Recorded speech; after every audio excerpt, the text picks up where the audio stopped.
Hi guys, this is Manav, a wedding and kids photographer based out of Sirsa.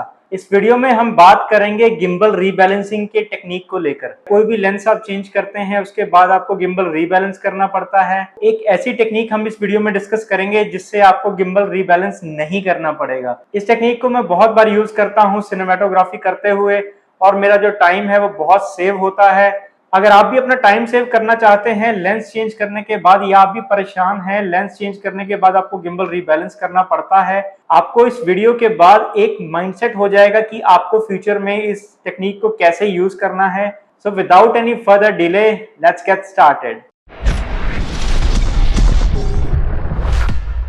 Gimbal rebalancing, इस problem को हर cinematographer face करता है। Lens change करते time events पे बहुत ही short time होता है सिनेमेटोग्राफर के पास लेंस चेंज करने के लिए, उसके बाद गिम्बल रीबैलेंस करने के लिए। बहुत बार ऐसा होता है कि गिम्बल रीबैलेंस प्रॉपर नहीं हो पाता, जिससे आपके जो शॉट्स हैं, आपकी जो वीडियो है स्टेबलाइज नहीं होती और उसमें आपको शेकिंग देखने को मिलती है। चाहे वो किसी भी एक्सिस पे मिले, वो डिपेंड करता है आपके लेंस पे। बहुत बार ऐसा देखने को मिलता है कि आपका जो गिम्बल रीबैलेंस में जो टाइम यूज हुआ है आपकी कवरेज को लेकर बहुत ही प्रीशियस था। ऑल्दो लेंस चेंज करने का और गिम्बल रीबैलेंस करने का जो प्रॉपर टाइम है वो 2 से 3 मिनट में मानता हूं। हम बहुत बार ऐसा प्लान करते हैं कि लेंस चेंज करके हम शॉट को और अच्छे से कैप्चर करेंगे, लेकिन प्रैक्टिकली ऐसा कई बार पॉसिबल नहीं हो पाता क्योंकि गिम्बल रीबैलेंस करने में हमें टाइम लग जाता है और क्लाइंट जो है, आपका जो सब्जेक्ट है, वो आपके अकॉर्डिंग एडजस्ट नहीं हो पाता वेडिंग्स में या किसी भी तरह के इवेंट्स में।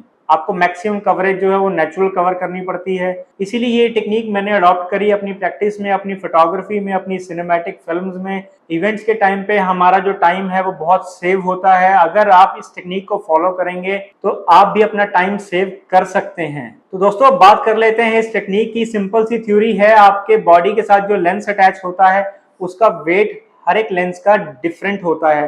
दोस्तों, स्टैंडर्ड प्राइम लेंसेज में हम 35mm, 50mm और 85mm को कंसीडर करते हैं। आपको रिसर्च करनी पड़ेगी जो भी आप लेंस प्लान कर रहे हैं। इन केस आपके स्टैंडर्ड प्राइम लेंस तीनों का जो वेट है बाय चांस 3 में से 2 का या फिर तीनों का ही किसी एक स्पेसिफिक ब्रांड में अगर मैच करता है, चाहे आप कैमरा की कोई भी बॉडी गिम्बल पे यूज करें, आपको गिम्बल रीबैलेंस नहीं करना पड़ेगा। अब बात कर लेते हैं नाइकॉन की। नाइकॉन में मैंने जो टेक्निक अडॉप्ट करी है, गिम्बल मुझे रीबैलेंस अपने वर्क में नहीं करना पड़ता। प्राइम लेंस में मैंने जो लेंसेज चूज करे हैं उनका जो ओवरऑल वेट है वो अप्रॉक्स सेम है। मैं यहाँ पे बात कर रहा हूँ अपने 2 प्राइम लेंसेज जिनकी अनबॉक्सिंग और रिव्यू की वीडियो मैं अपने चैनल पर पहले अपलोड कर चुका हूँ। ऊपर आई बटन पर लिंक आ रहा है। सबसे पहले बात कर लेते हैं, मेरे पास जो लेंस है वो है 20mm विल्ट्रॉक्स 2.8 अपर्चर के साथ ये लेंस आ रहा है। दूसरा जो लेंस है मेरे पास है नाइकॉन का 40mm जो कि जेड माउंट में आ रहा है।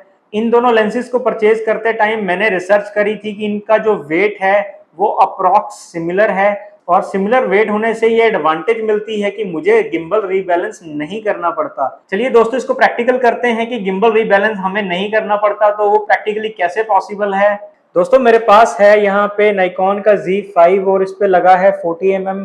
और सबसे पहले जो है मैं अपने 20mm का जो लेंस कवर है वो उसको ओपन कर लेता हूँ और 40mm को मैं अपनी Z5 की बॉडी से बाहर निकालता हूँ और 20mm को इस पे इंस्टेंटली जो है वो अटैच कर देता हूँ। और आप देख सकते हैं कि इसका जो बैलेंस है वो प्रॉपरली एक्यूरेट है। जी हाँ, आप देख सकते हैं गिम्बल का जो बैलेंस है वो बिल्कुल एक्यूरेट है।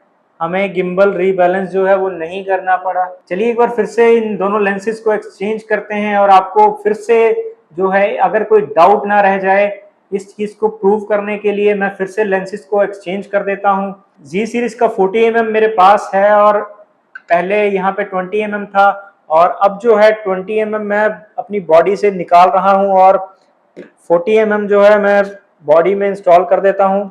दोस्तों, जैसे ही 40mm मैंने अटैच करा, आप देखिए गिम्बल मुझे रीबैलेंस नहीं करना पड़ा। लेंस इंटरचेंज के बाद मुझे गिम्बल रीबैलेंस का इशू फेस नहीं हुआ।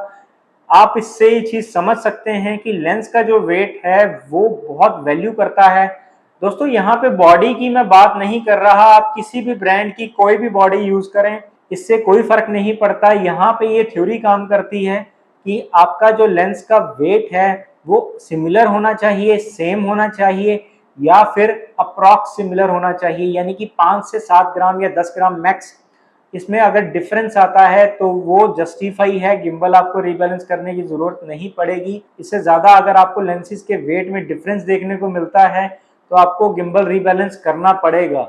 अगर आप उससे बचना चाहते हैं और लेंसेज आपके पास ऑलरेडी हैं जिनका वेट जो है डिफर है और आपको गिम्बल रीबैलेंस करना पड़ता है, उस केस में आप काउंटर वेट अटैचमेंट्स यूज कर सकते हैं। इससे बहुत आपको हेल्प मिलेगी। फॉर एग्जांपल मान लीजिए आपके किसी एक लेंस का वेट कम है और एक लेंस का वेट ज्यादा है। जिस लेंस का वेट कम है उस लेंस के साथ आपको काउंटर वेट अटैचमेंट माउंट करनी पड़ेगी, जिससे आपको गिम्बल रीबैलेंस करने का जो टाइम है वो सेव हो जाएगा।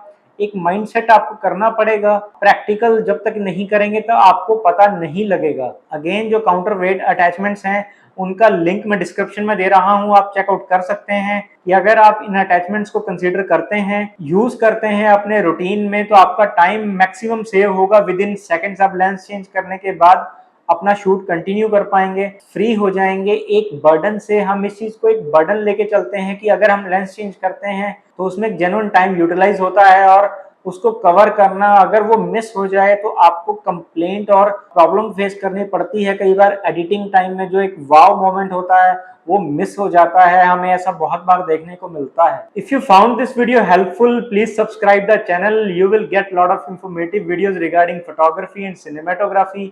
I'll see you in the next one. Till then, keep clicking.